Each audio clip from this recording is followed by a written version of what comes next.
작은 회사는 분기 실적을 한 2번, 3번 확인합니다. 바로 반영하지 않는 경우가 많아요. 2분기, 3분기 연속으로 실적이 증가하는 게 보이잖아요. 폭발적으로 반응합니다. 제가 이제 전자공시에서 가장 강조하는 게 뭐냐면 딱 이거예요.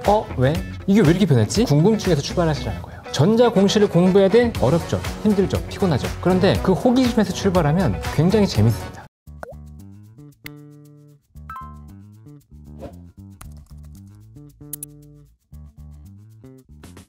안녕하세요, 이호석입니다. 오늘은요 특별한 분을 모셨어요. 범송공자님 모셨습니다. 안녕하세요. 네, 반갑습니다. 네, 범송공자님이 최근에 이제 쓰신 책이 있습니다. 이 책의 제목이 전자공시를 모르면 주식 투자 절대로 하지 마라, 이런 이제 책의 제목이에요. 근데 이게 이제 어디서 많이 들어본 것 같은데? 라는 생각이 들어서 자세히 보니까 원래 이제 재무제표 모르면 주식 투자 절대로 하지 마라. 맞아요. 사경인 회계사님이 쓰신 네. 책이고, 그 책이 패러디인가요, 제목이? 패러디라기보다는 시즌 2. 아, 그치, 그치. 네. 재무제표 모르면에서 좀 더 구체적으로 전자공시 모르면, 그러니까 재무제표에서 이제 전자공시로 더 들어가는 거죠. 이제 그런 반대로 넓어졌다고 보시면 돼요. 반대로 넓어진 거죠. 네, 전자공시 안에 재무제표가 있으니까. 그러네요. 네. 전자공시 중에서 재무제표가 일부니까. 네. 한번 보고 이런 생각이 들었어요. 이건 뭐 교과서잖아, 이런 생각이 좀 들었습니다. 전자공시와 관련돼서는 이 책 이상으로 더 자세하게 나온 책이 나오기가 앞으로는 좀 어렵겠다, 이런 생각이 좀 들어서 땅 따먹기라고 하면 여기서 땅을 다 차지하신 거 아닌가, 그런 생각이 좀 들었습니다. 근데 처음 보시는 분들이 좀 있을 수 있어서 저희 채널에서 개인 소개를 좀 부탁드리겠습니다. 반갑습니다. 저는 진짜 주식경제 선생님 범성공자 장쌤입니다. 지금 네이버 블로그 전자공시생을 운영하고 있고요. 유튜브 전자공시생 튜브도 같이 운영하고 있습니다. 그러니까 여러분들에게 이제 경제, 주식과 관련된 지식들을 쉽게 설명드리기 위해서 많이 노력하고 있는데, 사실 컨셉이 이분이 너무 많이 겹쳐가지고. 아, 그래요? 네, 이분이 이미 땅 따먹기를 다 하셔가지고 네, 제 땅이 별로 없긴 한데 네, 조금이라도 넓혀보기 위해서 이렇게 나왔습니다. 네. 아하. 네, 표현이 이제 제가 얼마 전에 그래서 제가 보니까 지난번에 한번 식사를 같이 하면서 블로그를 왜 하는 거냐, 뭐 이런 이야기도 하고 그랬던 것 같아요, 기억이. 저희가 그러면서 이제 그 범송이라는 게, 이게 발음도 어려운데 이게 범송이 무슨 뜻이에요, 이게? 네, 발음이 참 어렵죠. 저도 이제 얘기하면서 많이 헷갈리기도 한데 범송이 백범 선생님 혹시 아시죠? 아, 백범 김구 선생님. 어릴 때 그냥 백범이라는 얘기를 들을 때 사실은 이게 하얀 호랑이인 줄 알았어요. 굉장히 뭐 크고 강인한 이미지라고 생각했는데 이분의 그 평전을 읽다 보니까 백정의 백자와 평범한 사람을 뜻하는 범자더라고요. 이 낮은 위치에서 낮은 사람들을 생각하는 정치를 펴겠다라는 그 뜻이 담겨있는 호예요. 그래서 이분의 뜻을 담고 싶다. 그래서 저는 지금 세상에 백정은 없잖아요. 그러니까 범자 하나를 담고 싶다라는 마음을 이제 갖고 있었고, 그다음에 그게 이제 군대에 있을 때였어요. 평전을 본 게. 근데 이제 군대에서 훈련을 받고 있는데 강화도 있었거든요. 강화도에 보면은 해송들이 이렇게 곧게 막 솟아난 것들 있잖아요. 엄청 높게. 소나무들이. 그게 너무 멋있는 거예요. 바닷바람을 맞으면서도 휘지 않고 이렇게 곧게 자란 게. 그래서 이런저런 생각을 많이 하셨군요. 그렇죠. 널널했던 것 같습니다. 그래서 저 나무에 제 의기를 한번 담아보자라고 해서 범송이라고 호를 지었습니다. 그렇군요.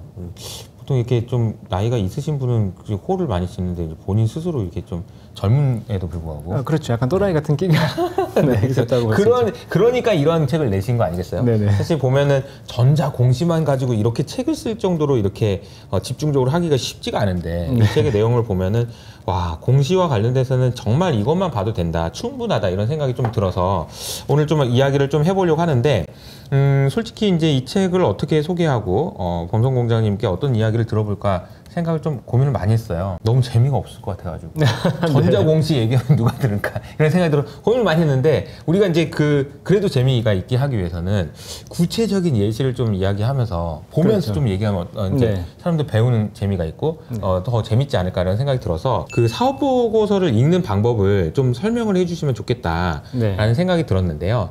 어떻게 읽어야 되는지. 저도 이제 컨셉이 너무 좋았는데, 다른 쪽에서는 이제 책을 기반으로 인터뷰를 하시는데 사실 저 이거를 강의를 기획했었어요. 이런 것들 설명하는 것들을 이제 뭐 간접적으로 이렇게 설명이 돼서 이게 좋은데, 이렇게 봐야 이게 사실은 진짜 아는 사람인지 이거 알 수가 없잖아요. 한번 제가 옆에서 그냥 보면서 저도 한번 배워보겠습니다. 공시 어떻게 봐야 되는지. 일단 이 다트 사이트는 많이 아실 거예요. 근데 모르시는 분도 있어요. 이거 어떻게 들어가야 돼요? 다트라고 치면 들어가나요? 다트라고 치거나 네이버에서 전자공시라고 치면 그 위에 뜹니다. 그러니까 이 사이트에 들어가면 되는데 그러니까 이걸 왜 봐야 되는지를 한번 설명을 드려야 돼요. 왜 봐야 되는지 먼저 설명을 드리면 한 여러분이 예를 들어 결혼을 앞두고 있어요. 네. 결혼을 하고 싶어요. 그래서 결혼 상대방을 찾고 싶습니다.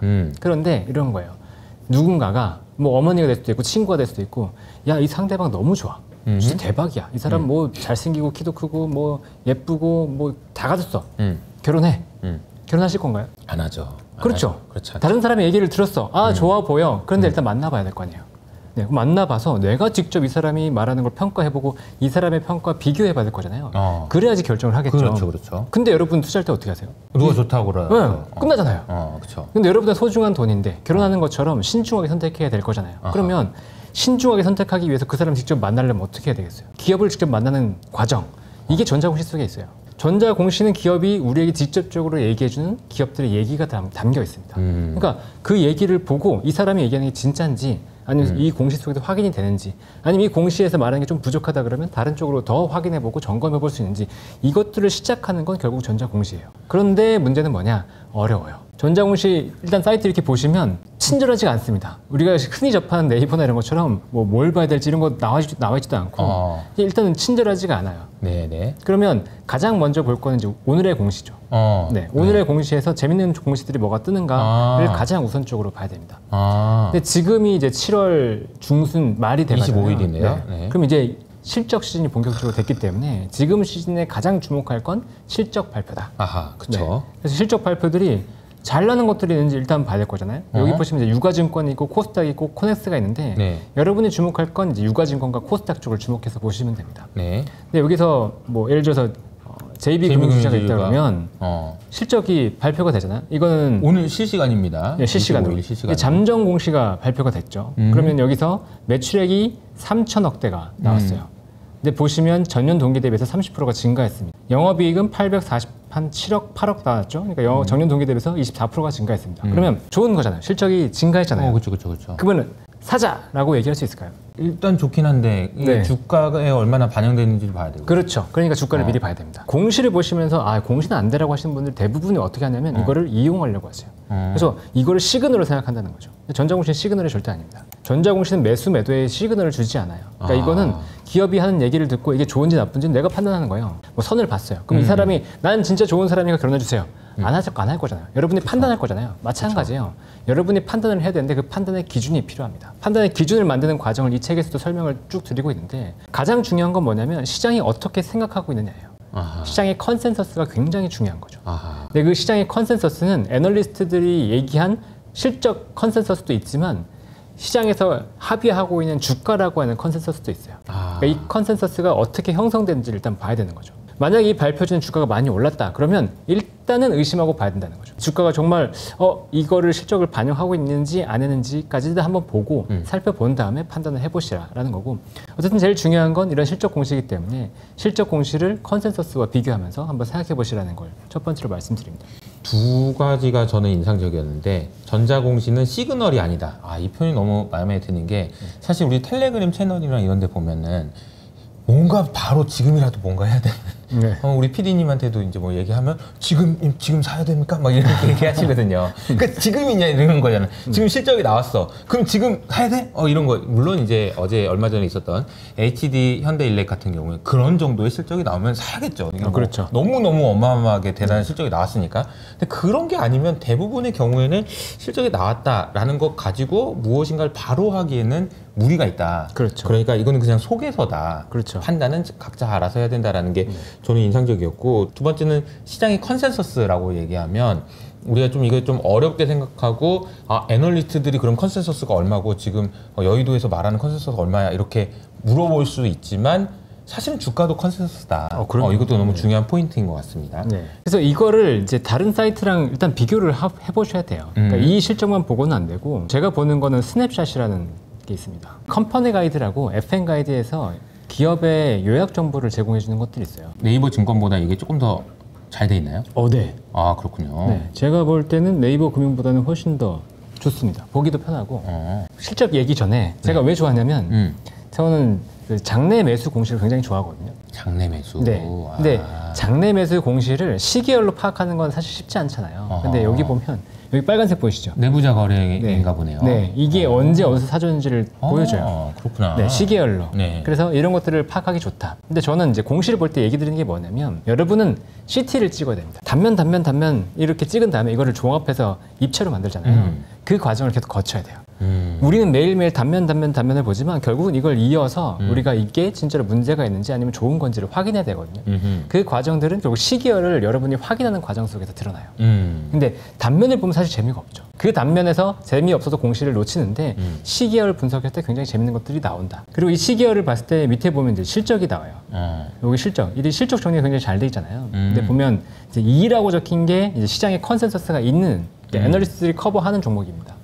보면 2분기 실적이 이제 6월 컨센서스잖아요. 네. 매출액이 9,228억 원에 영업이익이 2,303억 원. 방금 전에 제가 보니까 HD 현대중공업 네. 요즘에 좀 조선주 관심도 많고 그렇죠. 그래서 방금 실적 나왔으니까 실적 한번 보시죠. 보시면 매출액 같은 경우에는 전년 동기 대비해서 26.7%가 증가한 게 보이죠. 네. 그리고 영업이익은 185.5%가 증가했습니다. 네네. 이렇게 실적이 증가했으면 이제 좋은 회사다라고 볼 수 있는 건데 네. 실적이 좋았다고 볼 수 있는 건데 이게 진짜로 좋았냐 평가를 해보려면 비교를 해봐야 되니까 네. 컨센서스를 한번 찾아보죠. HD 현대중공업. 네. 그러면 일단 주가는 단기에 올랐어요. 그러면 이게 실적에 대한 반영은 어느 정도 있었을 가능성이 있다라는 걸 전제해 놓고 보고, 그다음에 실적을 보면 이제 3조 2천억 정도의 영업이익은 1,100억 정도잖아요.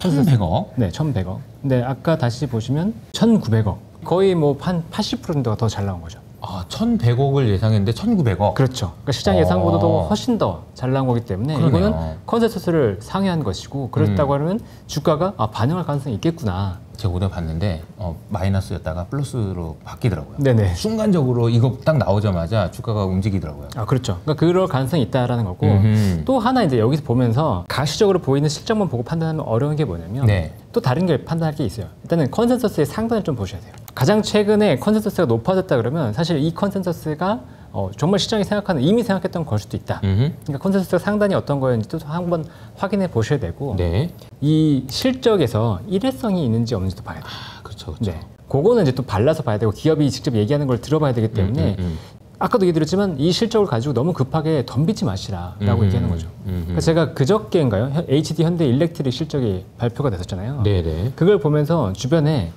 이거 너무 급하게 따라 붙지 마세요라고 얘기했었거든요. 분명히 어닝 서프라이즈가 나왔고 굉장히 좋았는데 거기서 제가 좀 우려가 됐던 게 한 가지가 있었어요. 수주가 감소했습니다. 신규 수주가 감소했어요. 근데 수주 잔고는 올라갔거든요. 그 말은 뭐냐면 이번 분기에 매출액보다 수주가 더 많았다는 거예요. 그런데 신규 수주가 계속 감소하고 있다는 건 결국은 언젠가는 이 수주보다 매출액이 더 증가할 가능성이 있다는 거거든요. 그러니까 그게 우려가 되기 때문에 여기에서 공격적으로 붙을 것까지는 아닌 것 같아요. 이미 주가가 뭐 20% 올라섰기 때문에. 20% 오른 상태에서는? 네. 그래서 그런 얘기를 좀 들었어요. 물론 네. 더 좋아지고 실제 수주가 더 붙는다 그러면 주가는 여기서 더 갈 겁니다. 근데 네. 현 상황에서 봤을 때는 수주가 꺾이는, 그러니까 이번 분기만 꺾인 게 아니고 신규 수주가 계속 꺾였어요. 분기별로. 그래서 그것들은 조금 우려하면서 보시라라는 거였죠. 네. 어쨌든 이런 그 공시를 볼 때는 단면을 보지 말고. 그렇죠. 공시 데이터만 보는 게 아니고 흐름 자체를 같이 보시라라는 게 이제 가장 먼저 들어가는 거고요. 이런 대기업들 같은 경우에는 사실은 판단하기가 더 어려워요. 애널리스트의 컨센서스가 있는 종목이 판단하기가 더 어렵습니다. 네. 근데 컨센서스가 없는 종목들은 이 실적 자체를 그대로 반영할 가능성이 있기 때문에 그런 기업들은 좀 재밌게도 한번 볼 수 있는 거죠. 책에도 나와 있긴 한데 실리콘2 얘기를 물어보시더라고요. 실리콘2가 또 이제 올해의 주식 아니겠습니까? 그렇죠. 올해의 주식이죠. 아까는 이제 오늘의 공시를 말씀을 드렸고 일반적으로는 이제 종목을 조사해서 그렇죠. 기업을 보기 위해서 기업을 치는데 그럼 기업에서 뭘 봐야 될까?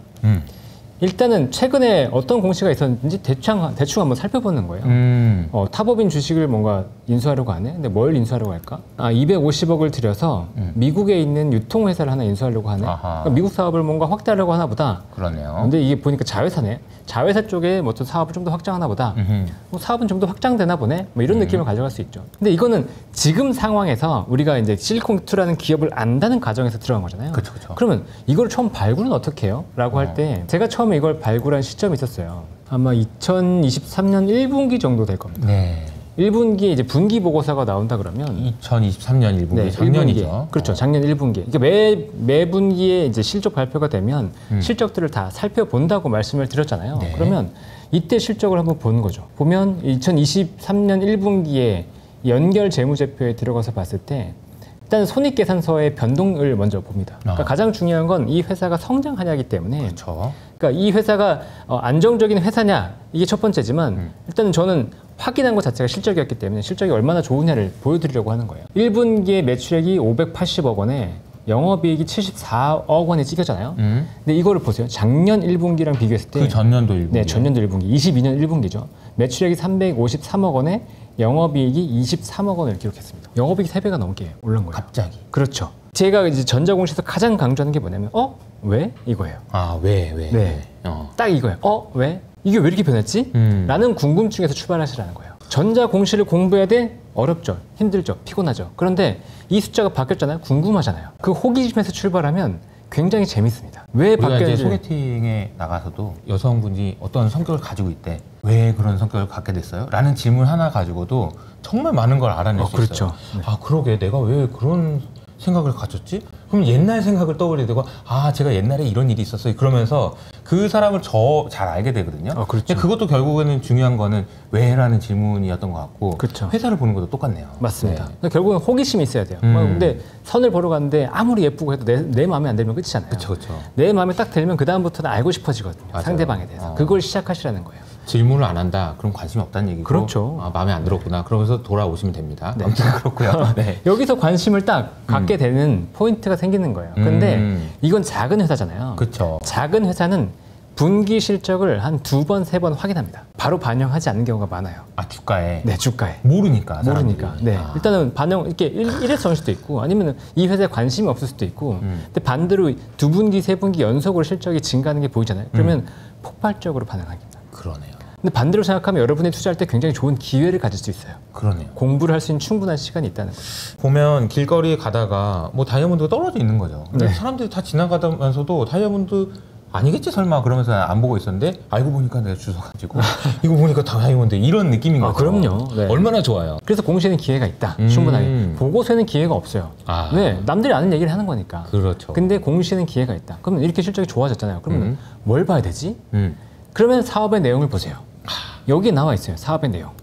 내가 뭐 하는 회사예요? 다 알려주잖아요. 보시면 K-뷰티 브랜드 제품을 자사 플랫폼을 통해서 전 세계 국가의 역직구를 통해서 판매하고 있습니다. 그러니까 뭐를 통해서 판매하고 있습니다. 라고 하는 거예요. 또는 다양한 K 브랜드 제품을 직접 소싱해서 고객들에게 공급을 하고 있습니다. 라는 회사라는 거죠. 그러니까 무슨 회사냐면 K-뷰티 제품을 글로벌리 소개하는 회사입니다. 라고 얘기하고 있는 거예요. 우리가 이제 K-팝, K-문화가 전파가 되면서 우리의 문화를 기반으로 한 상품이 이제 판매되기 시작한 그런 국면이었거든요. 네. 그래서 2015년에는 분명히 중국 시장을 기반으로 해서 대기업의 브랜드 제품들이 많이 판매가 됐습니다. 후라든가 뭐 아모레퍼시픽 이런 제품들이 판매가 됐죠. 근데 네. 지금은 국면이 달랐던 거예요. 맞아요. 보시면 K 문화를 기반으로 해서 K 뷰티 자체가 좋아지니까 K 뷰티 제품에 대한 수요가 증가했잖아요. 근데 이 회사 실적이 좋아졌고 그럼 실리콘2가 궁금하잖아요. 그러면 이 회사의 비즈니스가 글로벌리 어떻게 됐길래 궁금했을까를 찾아볼 수 있겠죠.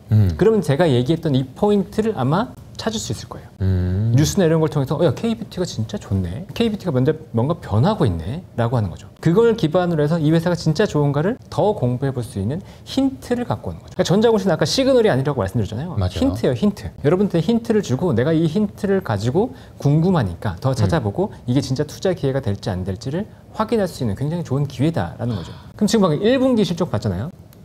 근데 이게 지금 올해가 아니고 작년 겁니다. 작년 거. 네, 작년 거. 네. 작년에도 이미 이런 힌트가 있었네요. 그렇죠. 근데 이게 주가는 상당히 늦게 반영이 되기 시작했어요. 2분기 실적이 아마 나오고 나서부터 실적이 본격적으로 나왔을 텐데 2분기 실적을 보시면 아까 매출액이 580억 정도였거든요. 네. 기억하시죠?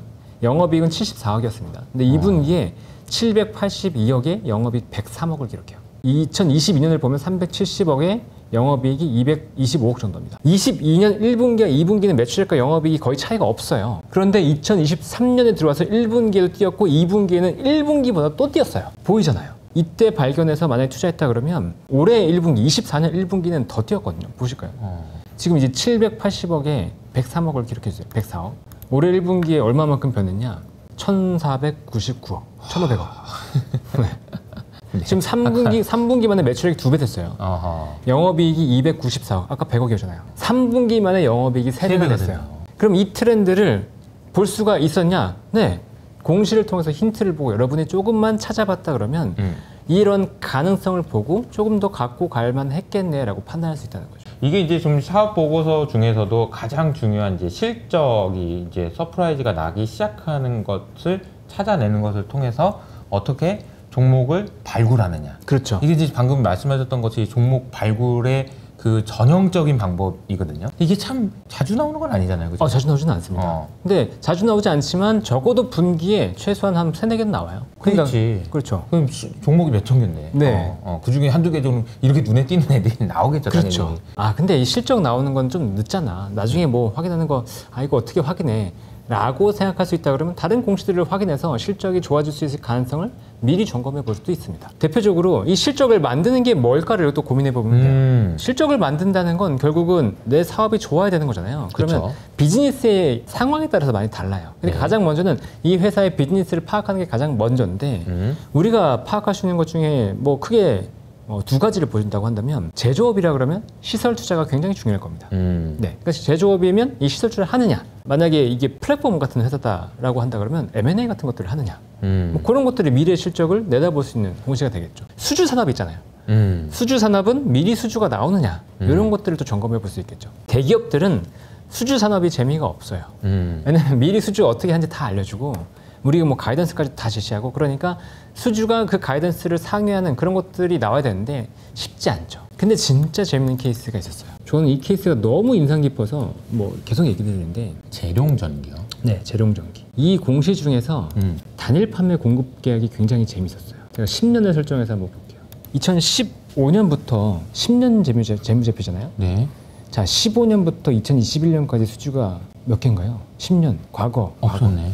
네, 한 번 있었네. 한 번. 그것도 기재 정정. 근데 그 이후에 수주 보세요. 쌓였죠. 제가 처음에 이 회사를 인지했던 게 뭐냐면 2022년 4월에 인지했어요. 제가 매일 공시를 보잖아요. 근데 공시를 보면서 수주 공시 같은 경우에는 사실 기회가 많이 없다고 말씀을 드렸잖아요. 그러면 수주 공시를 처음 딱 봤을 때 주가랑 비교해봐요. 그날 주가가 이 수주 공시가 나오고 나서 올라든지, 만약 시간에 발표했으면 시간에서 움직였는지, 시장에서 이거를 좋아한다 안 좋아한다가 판단이 되니까 저는 그거를 판단을 그냥 맡겨버리거든요, 시장에. 근데 이 회사는 공시가 나왔을 때 시장에서 전혀 반응이 없었어요. 그러니까 이제 만약에 이런 상상을 한번 해보세요. 여러분이 재룡전기를 가지고 있는 주주였어. 그래서 나는 이게 수주가 나올 거라고 생각하고 있었어. 그 수주가 나왔어. 공시가 나왔어. 근데 주가가 안 올라. 그럼 막 속 터지는 거죠. 그렇죠. 답답하죠. 근데 이제 반대로 생각하면 시장에서 그만큼 모르고 있다는 얘기죠. 전혀 모르고 있는 거죠. 반대로 생각해보면 또 엄청난 기회인 거죠. 그렇죠. 근데 이제 저는 매일매일 공시를 보니까 재룡전기 이름이 계속 뜨는 거예요. 이상했잖아요. 그래서 찾아본 거죠. 과거에도 이런 수주가 있었나? 없는 거예요. 방금 보신 것처럼 없는 거예요. 근데 2015년 수주를 보시면 이란향 변압기 수출 계약입니다. 이란향. 그리고 2015년에 잠깐 공급하고 끝난 거예요. 2015년에? 네.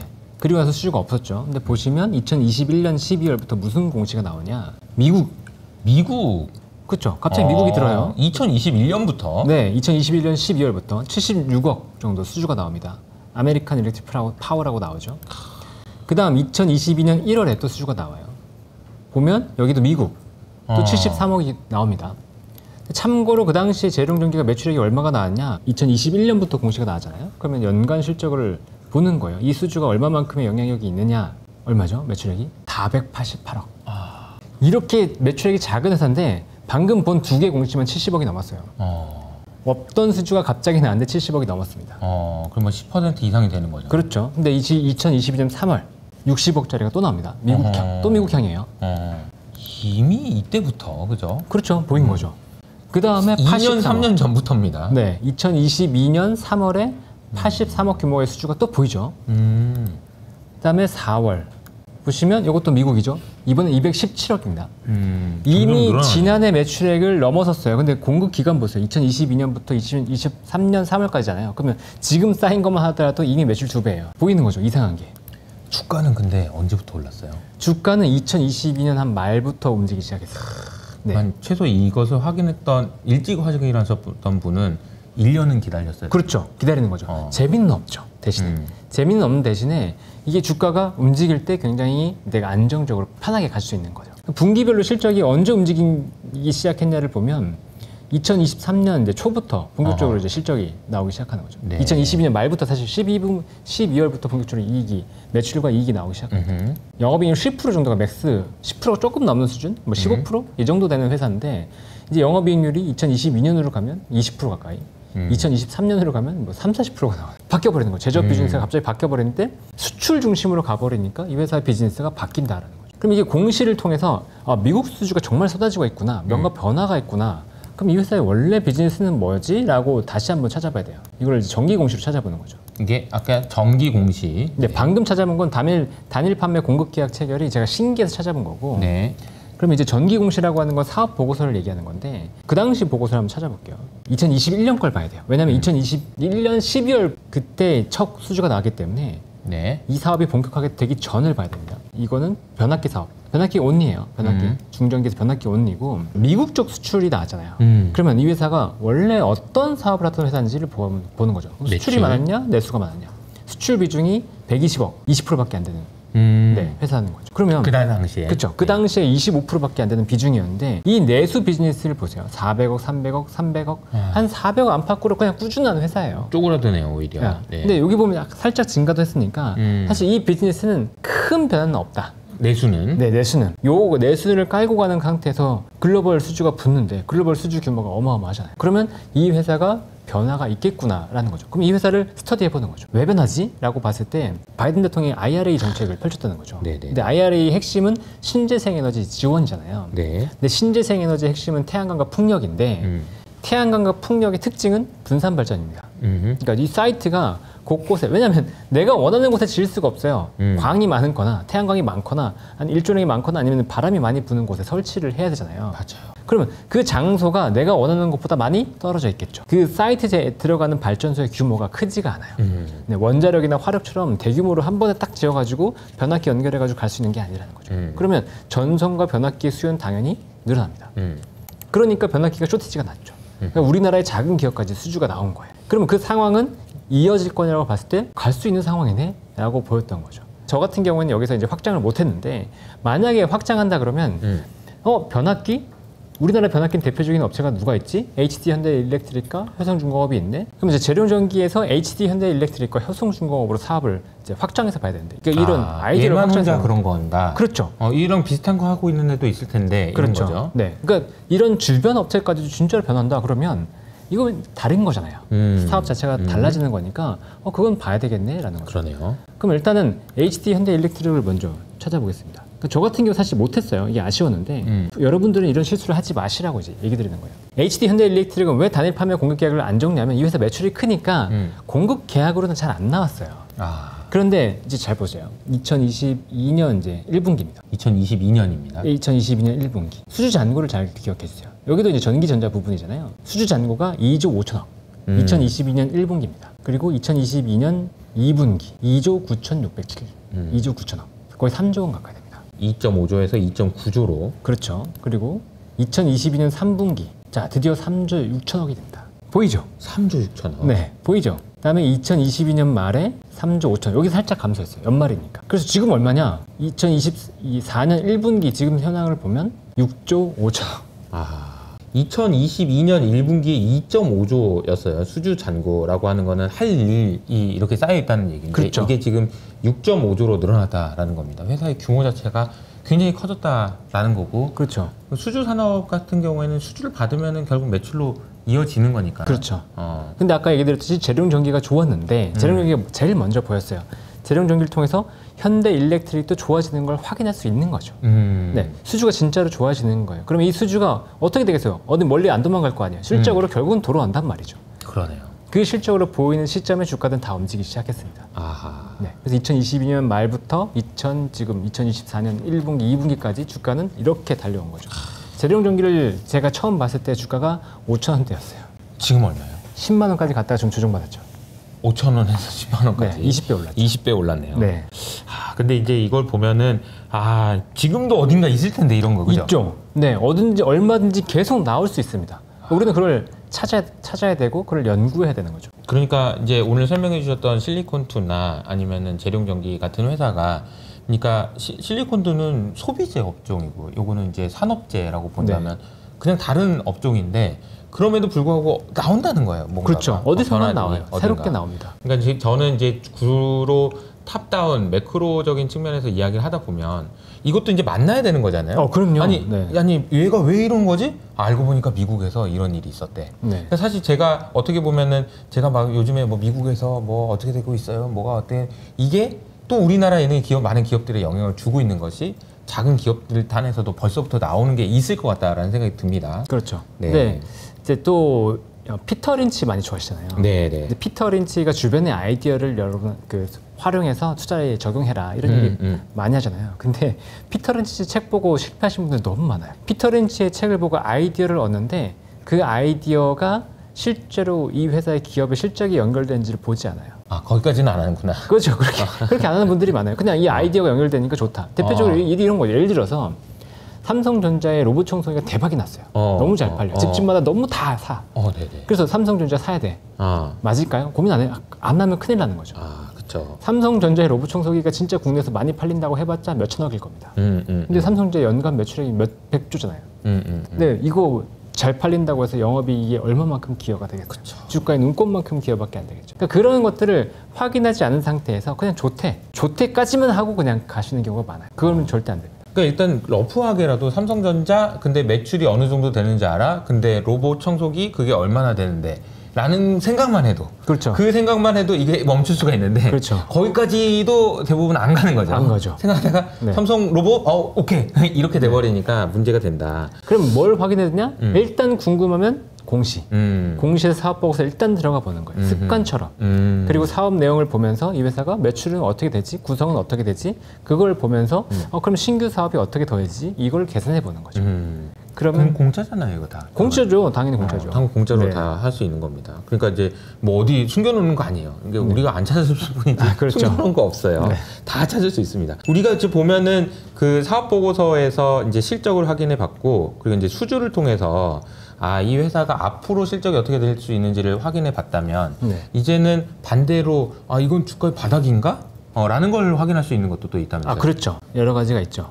일단은 이 책에 보니까 저는 좀 좋았던 게 이제 여러 가지로 이제 이제 분류해 주신 것 중에서 이게 보니까 챕터 6에 분기 반기 사업 보고서를 어떻게 보는지가 나와 있고요. 챕터 7, 8, 9가 성장을 확인할 수 있는 공시예요. 그래서 첫 번째가 수주 공시, 시설 투자 M&A예요. 그래서 각각에 대한 사례나 이런 것들이 정말 자세히 잘 나와 있고요. 그리고 이제 세 번째 평가를 확인할 수 있는 공시가 있는데 그거는 장래 매수거나 지분 신고나 증여였어요. 그래서 저는 이거 중에서 증여가 재밌어서 증여 얘기를 좀 해주셨으면 좋겠다. 증여, 얘기 드릴게요. 증여가 왜 저평가의 확인인가요? 잘 생각해 보면 사람은 내 돈, 내 지갑에서 돈이 나가는 걸 싫어합니다. 근데 가장 나가기 싫어하는 돈이 뭘까요? 세금. 그렇죠. 세금. 세금을 제일 피하고 나라가 나한테 해준 게 뭐 있냐? 이런 거죠. 세금은 진짜 피하고 싶어요. 누구나. 그냥 뜯어가는 거니까. 그러니까요. 그럼 세금 피하고 싶은 대주주들은 어떻게 해야 되냐? 증여세를 가장 줄이고 싶어 할 거란 말이에요. 그렇죠. 근데 증여세가 정해지는 걸 법적으로 보면 내가 증여를 한 시점에서 전 2개월과 후 2개월, 4개월을 평균을 해서 증여를 합니다. 그러니까 일반적으로 증여를 한 시점을 언제 선택을 할까? 주가가 낮을 때 선택하겠죠. 그렇죠. 그러니까 증여 시점은 일반적으로 주가가 쌀 가능성이 있다라는 거죠. 그런데 저는 증여 공시를 잘 안 봅니다. 왜냐하면 증여는 철회를 한다고 하더라도 전혀 불이익이 없어요. 증여 공시를 했어요. 공시를 했는데 주가가 너무 빠지는 거예요. 그러면 더 싸게 하고 싶어요. 그러면 그때 증여를 다시 해도 돼요. 그렇구나. 그거는 뭐 언제까지 해야 되고 이런 게 불공정 공식이 없고 그냥 증여 처리하고 다시 하는 거예요. 이렇게 하면 끝이에요. 그렇군요. 언제 주겠다 이런 게 없군요. 물론 있긴 있는데 공시를 이 시점으로 증여를 하는 건데 철회했어라고 하면 끝인 거죠. 나중에 그 세금 다시 이제 정산해서 다시 계산하자. 세금. 그렇죠. 그러니까 이게 왜 그러냐면은 예를 들어서 주식을 뭐 100억어치를 증여한다라고 해보면 100억일 때는 50억을 막 세금 내야 되는 거죠. 그렇죠. 절반 정도니까 거의.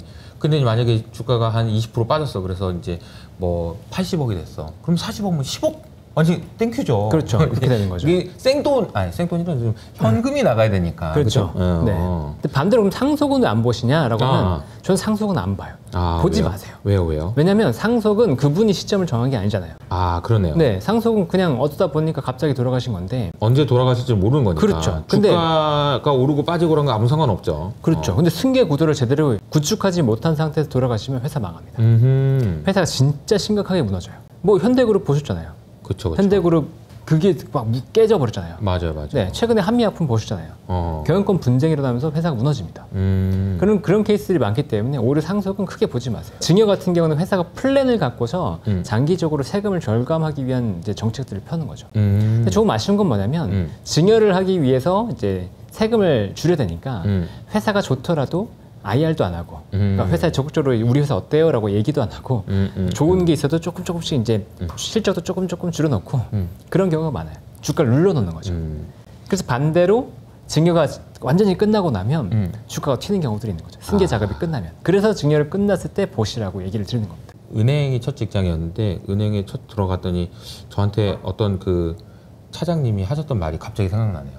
야, 내가 너를 잘 되기는 못하지만 너를 끌어내릴 수는 있어. 나한테 잘해. 이런 얘기를 했었는데 네. 이게 제가 말씀을 드리면 그 회사 담당자들이 주가를 잘 되게 하는 거는 못해요. 실적이 어렵죠. 좋아야 네. 되고 펀더멘털이 좋아져야 되니까. 하지만 주가가 못 오르게 할 수는 있습니다. 그럼요. 왜냐면은 일부러 아무 말도 안 하고 네. 뭐 좋아도 안 좋은 척하고 네. 회계 처리상 뭐 실적이 나올 수 있지만 보수적으로 회계 처리를 해가지고 그렇죠. 비용을 많이 잡는다든지 네. 이런 식으로 해서 주가를 누를 수 있어요. 얼마든지 이게 그게 진짜 투자자 입장에서 되게 짜증나는 일인데 네. 마치 갑자기 그 옛날 그 추억의 차장님이 생각나시네요. 네. 너를 안 되게 만들 수 있다. 막 이런 얘기요. 근데 개인적으로도 보니까 증여 공시를 이제 3년 동안 계속 봤잖아요. 네. 처음에는 의미가 되게 있겠다 싶었는데 생각보다 의미가 없는 거예요. 그렇구나. 네, 증여하고 나서 잘 되는 케이스도 물론 있는데 네. 안 되는 케이스도 있고. 근데 네. 확실하게 조금 대규모로 승계 작업 자체가 거의 이루어졌다. 이런 케이스들은 오르는 경우들이 있었어요. 최근에 세진중공업이 그랬거든요. 그렇군요. 네, 세진중공업이 절묘한 타임, 정말 주가 완전 바닥이 됐을 때 이제 하시더라고요. 네. 증여를 하시고 그 다음에 근데 그 당시 살펴보면 조선 쪽에서 굉장히 분위기가 좋다는 얘기가 나왔었어요. 근데 주가는 눌려 있었죠. 그러니까 증여 타임이 절묘했고 그 이후에 주가는 계속 올랐어요. 그래서 그런 케이스는 좋은데 일반적으로 증여는 투자에서의 큰 의미를 생각보다는 안 줬다. 그래서 증여는 보긴 보는데 일단은 이제 넘어간다. 아까도 말씀드렸지만 2개월 후에 또 너 주가 빠지면 철회할 수 있기 때문에 일단 넘어간다. 그게 되게 중요한 포인트네요. 네, 철회할 수 있다라는 사실. 그리고 사실 증여를 한다라는 게 대주주 입장에서 주가가 이 정도면 많이 싸다라고 판단한 거지. 그렇죠. 그분의 판단이 무조건 맞다는 가정도 그렇죠. 없어요. 네, 이제 맞습니다. 최근에 한미반도체도 증여를 했을 때 그 다음날 주가가 올랐지만 다시 또 주가가 빠졌거든요. 그렇죠. 그러니까 외부 환경에 따라서 주가가 움직이는 거는 우리가 알 수 없는 상황이라서 그렇죠. 네. 그것도 참 예상하기 좀 어렵다. 확실한 바닥의 증거라고 보기엔 좀 어렵다. 그럼 다른 거는 좀 더 의미 있는 게 있나요? 근데 증여 중에서 이게 진짜 안 나오는 공시들이 재밌는 것들이 많아요. 왜? 이런 아까 말씀드렸잖아요. 왜? 왜? 이게 되게 중요한데 네네. 증여 중에서 최근에는 없었어요. 2021년에 이제 공시들이 있었던 건데 임원이 대여섯 명이 막 갑자기 증여를 하는 거예요. 바로 딱 왜 나오죠? 임원이. 네, 임원들이 대여섯 명이 동시에 자식들한테 증여를 하는 거예요. 잘 생각해 보세요. 임원이 정말 우연히 동시다발적으로 나 증여했는데 너도 증여했어? 너도 증여했어? 이럴 경우가 있겠어요? 어떻게 생각하겠어요? 임원들이 딱 얘기를 하는데 누군가 딱 얘기하는 거죠. 뭐 밥 먹다가 이렇게 근데 우리 회사 좋아질 것 같은데 주가 올라가면 좀 부담이니까 나 미리 좀 증여를 해봐야 될 것 같아. 옆에서 그거 좋은 생각이다. 그거 좋은 생각이다. 나도 해야지. 이랬을 가능성이 높지 않겠어요? 그러네요. 상식적으로 봤을 때. 그러네요. 네, 그러면 이 동시다발적인 증여는 회사가 앞으로 좋아질 가능성을 굉장히 많이 내포하고 있다. 이분들은 증여를 통해서 회사 승계하고 이럴 것도 아니잖아요. 그렇죠. 근데 그 상황에서 갑자기 증여를 뭐 자녀들한테 한다. 그럼 뭔가 있다는 거죠. 가능성이 있다. 근데 실제로 이 공시가 뭐가 있었냐면 TLB, TNL, 이렌시스 이 세 가지가 이제 2021년, 2022년 총각 아마 이 구간에서 세 개의 공시가 나왔을 거예요. 근데 이 세 개 회사가 다 단기에 주가가 올랐어요. 그렇군요. 네. 그런 의미가 있다라는 걸 또 확인할 수 있었던 것 같습니다. 그래서 오늘 이제 정말 저도 다시 한번 공시의 중요성을 새삼 느꼈고 공시를 안 볼 거면은 주식 투자하면 안 되겠다라는 생각도 하게 됐습니다. 자, 오늘 제가 이제 소개해드린 책은 전자공시 모르면 주식 투자 절대로 하지 마라라는 얘기인데요. 절대로 하지 말라고 하면 하실 거잖아요. 그죠?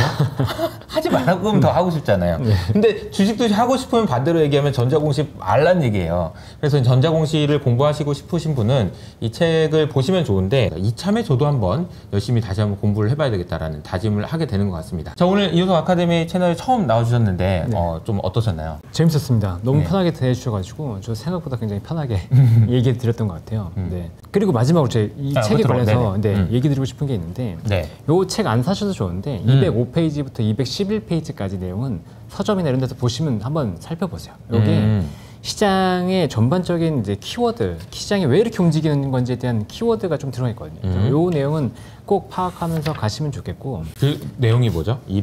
205페이지부터 211페이지가 네. 이제 PER에 대해서 다루는데 이 PER이 이제 단순히 시장에서 얘기하는 뭐 밸류에이션 가치가 아니고 시장을 이해하는 키가 들어있다고 저는 생각을 하거든요. 그래서 그걸 통해서 시장을 꼭 한번 이제 이해하고 가시면 좋겠고. 네네. 그다음에 이 전자공시는 아까 시그널이 아니라고 말씀을 드렸잖아요. 그러면 이제 뭐냐라는 건데 저는 개인적으로 이 전자공시라고 하는 걸 보물지도라고 생각을 해요. 보물지도. 네, 어마어마한 보물을 찾을 수 있는 지도인 거죠. 네. 근데 이 보물 지도를 이용하려고 하면 당연히 안 되잖아요. 이게 예를 들어서 이런 보물 지도가 있는데 보물 지도를 코 푸는 데 쓰면 안 되잖아요.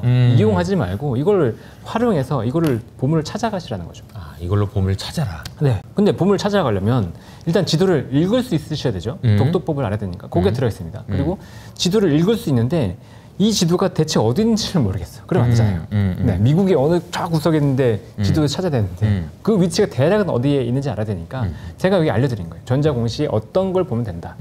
그러면 그 다음엔 어떻게 하셔야 되죠? 선원들 모으고 배를 짓고 나아가야 되잖아요. 그러니까 배를 짓고 하는 과정은 여러분이 직접 공부하는 과정이 될 거고, 그다음에 선원을 모으라고 하는 건 여러분이 투자를 하기 위한 같이 이제 투자 철학을 공유하는 사람들 만나세요. 혼자서는 절대로 할 수 없습니다. 같이 공유하면서 그 사람들과 생각을 나누고 내가 혹시나 틀린 건 없는지 못 본 건 없는지 그런 것들을 생각을 나누셔야 되고, 가장 중요한 건 가야 돼요. 네, 방법만 진짜 죽어라 공부하시는 분들이 있는데 방법은 여러분들 돈을 벌어주지 않아요. 네, 유튜브 보시는 거 방법을 배우고 싶은 건 알겠는데 이걸 보셨다 그러면 진짜 한 번에도 딱 해보세요. 이 사이트에 진짜 제발 들어가 보세요. 제발 들어가 보시고 제가 했던 과정을 한번 해보세요. 그 해보고 안 하고의 차이가 굉장히 큽니다. 그것들이 여러분이 진짜로 발을 움직였을 때, 걸음 한 걸음 내딛었을 때 여러분들이 수익에 좀 더 가까이 갈 수 있다고 보기 때문에 꼭 노력하시길 부탁드리겠습니다.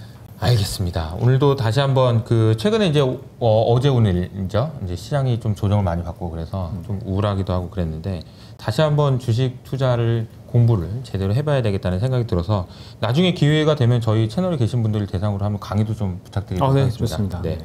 그러면 저희는 오늘 여기서 마무리하도록 하겠습니다. 끝까지 시청해 주셔서 감사드리고요. 밑에 있는 댓글을 통해서 꼭 이벤트 신청도 해주시면 감사하겠습니다. 감사합니다. 감사합니다.